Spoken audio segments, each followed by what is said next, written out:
Hello, and welcome to what I hope will be the first of many YouTube videos here on my channel. Today is such an exciting day and it's going to be very on brand for me because today we are finishing up building my raised garden beds and planting some flowers and vegetables for my vegetable garden.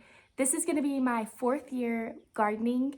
In 2020, I got really into gardening and I'll probably talk about it a little bit more, but it was just so good for me during the COVID season and a lot of other things. It was healing for my heart, and ever since then I have tried to garden, but on a smaller scale. This year we just recently moved and we have a lot more space to garden than I have in previous years. So we are about to go and set up 2 new garden beds, bringing my old one off the trailer and getting it all set up, and I thought that it would be fun if I brought you guys along. I love watching YouTube videos. It's my favorite thing to do. You can take all of their social media away and I would be fine with it. And I always wanted to try to make them. So here we go. Follow along if you would like to see our gardening journey.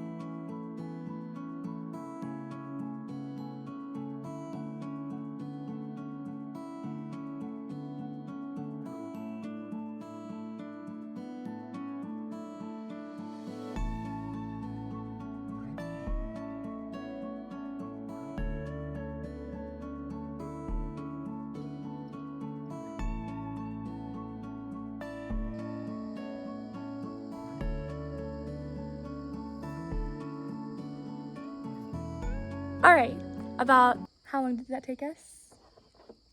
Hour and a half, 2 hours. An hour and a half, 2 hours later, we are done with the garden beds for now. We have another project that we'll do next week when our package comes in, but for now we're done and we're gonna give you a tour. So the garden tour is for 2 reasons. The first is so I can show you, and the second is so I can have this as a video for reference, because I'm trying a new gardening style this year where I kind of overload the garden beds with all different kinds of plants, flowers, and seeds. I'm using Gardenary Co's method on Instagram. If you don't follow her, you need to go follow her right now. She's amazing.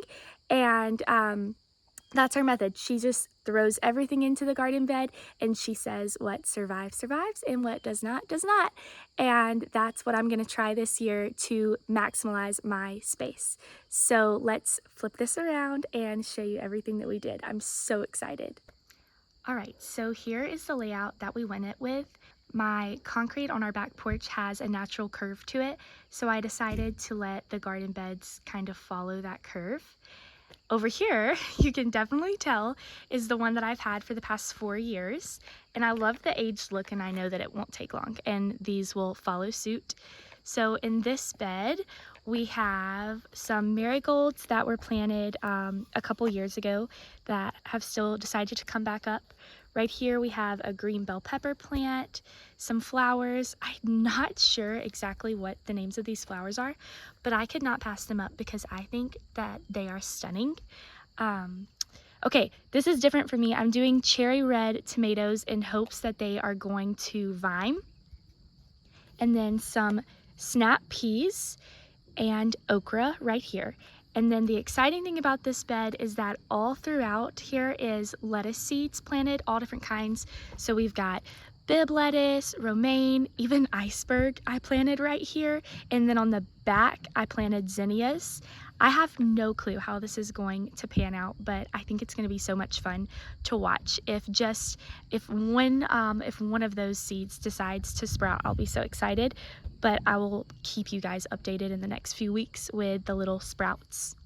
And then moving on to this bed. So the main idea is that next week I will be getting in 2 trellises, and those trellises will go in between these and in between these right there, and then all of these vining plants I will be able to taper over as they grow throughout the season. So you'll kind of notice a pattern that we did. So the trellises look a little bit more uniform.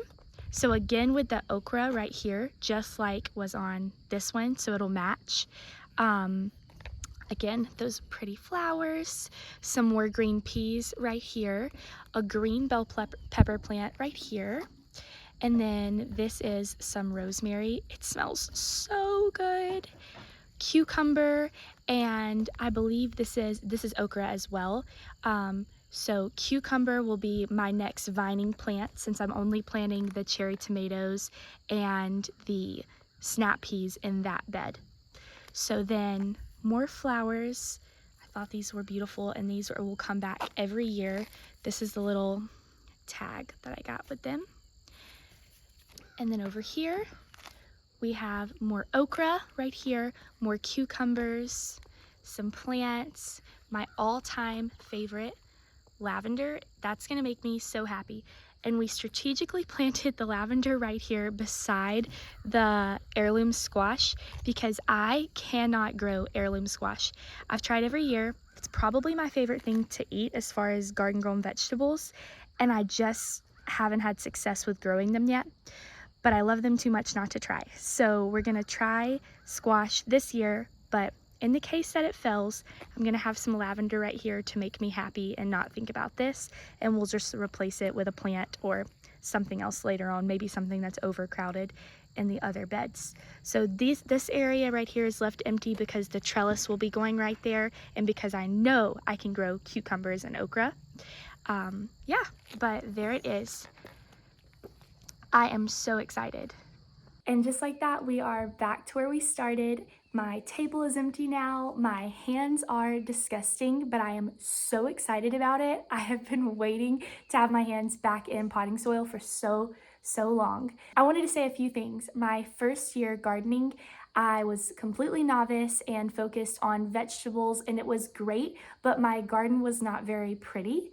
And I remember going to my mother-in-law's house and seeing her garden, and she planted flowers in all of her vegetable garden beds, and I loved it for many reasons. One, because it was just beautiful. It was so much more appealing. And then the other reason is that it acts as a natural pollinator as well. And so if you've never tried that, I highly suggest it if you're going to do the raised garden beds, to incorporate some flowers throughout. It will make you so much happier and make your garden thrive. But with all of that said, this is just my 4th year of gardening. I am definitely not an expert. I had a really successful year my first year, and ever since then I've been trying to recreate that harvest that I had, and so hopefully this year will be the year. But either way, I'm very excited to be videoing all of this and to keep up with the progress. Again, I did that in 2020. I kept up with it and kept all of my friends up with it on Instagram, and you guys seem to like it, so hopefully you'll like this format as well, and I'll see you next time. Hopefully we've had some growth and maybe some baby sprouts come up. Bye!